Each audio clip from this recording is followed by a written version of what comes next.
Halo, selamat pagi anak-anak. Apa kabar semuanya? Semoga anak-anakku sekalian dalam keadaan yang sehat selalu. Pagi hari ini kita bertemu kembali. Bapak akan memberikan materi ilmu pengetahuan alam. Materi hari ini berbicara tentang pemantulan dan penyerapan bunyi. Tentu di 2 minggu yang lalu kita sudah membahas tentang bunyi dan juga alat indera. Ya, pada hari ini kita akan melihat tentang pemantulan dan penyerapan bunyi.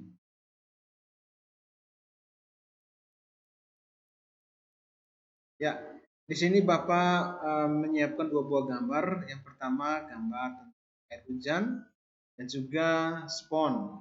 Ya, tentu anak-anakku sering melihat air hujan yang jatuh di permukaan lantai ataupun juga jalan raya. Tentu air hujan tersebut akan memantul kembali ke atas. Ya, dan juga spon biasa digunakan untuk cucian perabot rumah tangga ataupun juga digunakan untuk mencuci ataupun melap kendaraan bermotor. Tentu kedua gambar ini masih ada kaitan tentang pemantulan dan penyerapan bunyi. Jadi bunyi dapat dipantulkan bila mengenai benda-benda yang keras, permukaan yang keras, dan bunyi dapat menyerap jika mengenai permukaan benda-benda yang lunak. Sama seperti ini, gambar ini.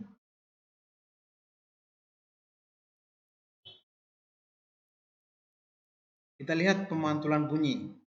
Bunyi dapat dipantulkan apabila bunyi mengenai benda-benda yang cukup keras.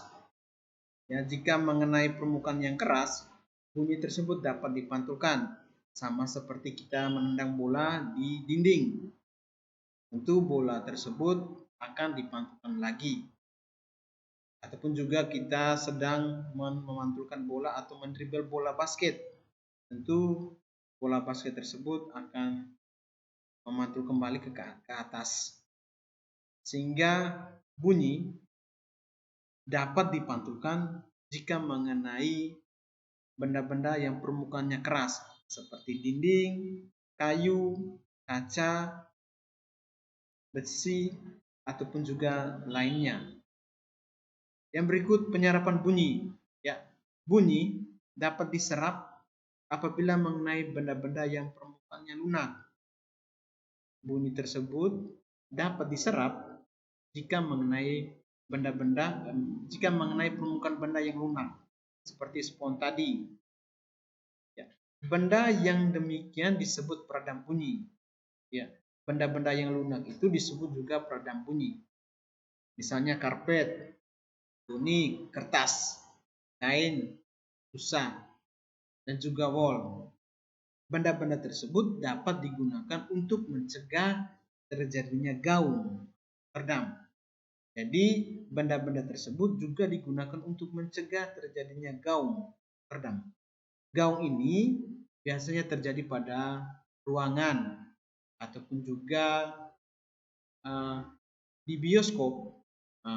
Kebanyakan di bioskop itu dipasang benda-benda yang menyerap bunyi seperti wol, karpet, goni, kain atau busa agar tidak terjadi gaung atau peredam.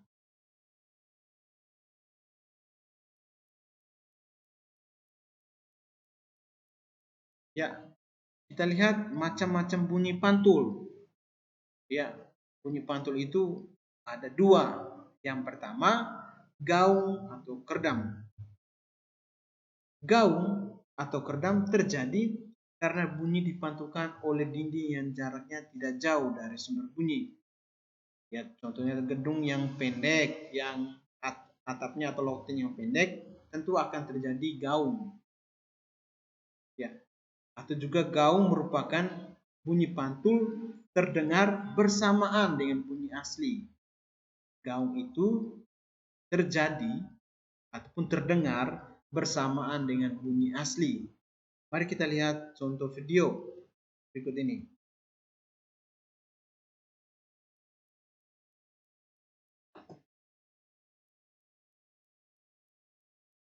Ya, ini merupakan contoh gaung yang terjadi di suatu ruangan.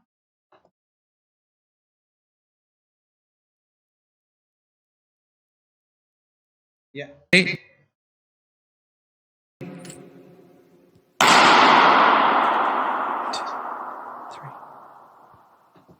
Yaitu merupakan contoh gaung, di mana gaung itu terjadi ataupun terdengar bersamaan dengan bunyi asli.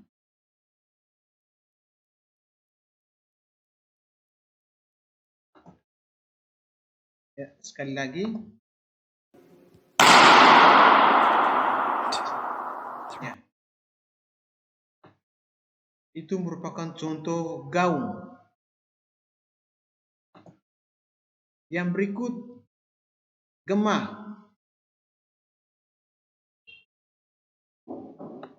Gema merupakan bunyi pantul terdengar setelah bunyi asli. Jadi gema merupakan bunyi pantul terdengar setelah bunyi asli.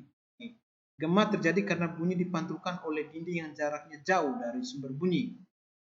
Hal itu menyebabkan datangnya bunyi pantul setelah bunyi asli. Jadi gema itu merupakan bunyi yang terdengar setelah bunyi asli. Gema itu merupakan bunyi yang terdengar setelah bunyi asli. Ya, contohnya ada di video ini.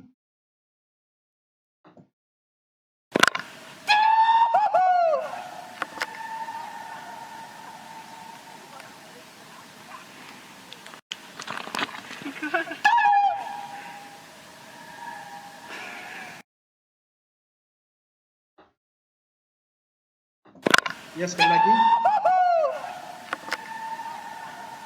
Ya, ini merupakan contoh gema. Gema itu merupakan bunyi yang terdengar setelah bunyi asli. Ya, baik anak-anak.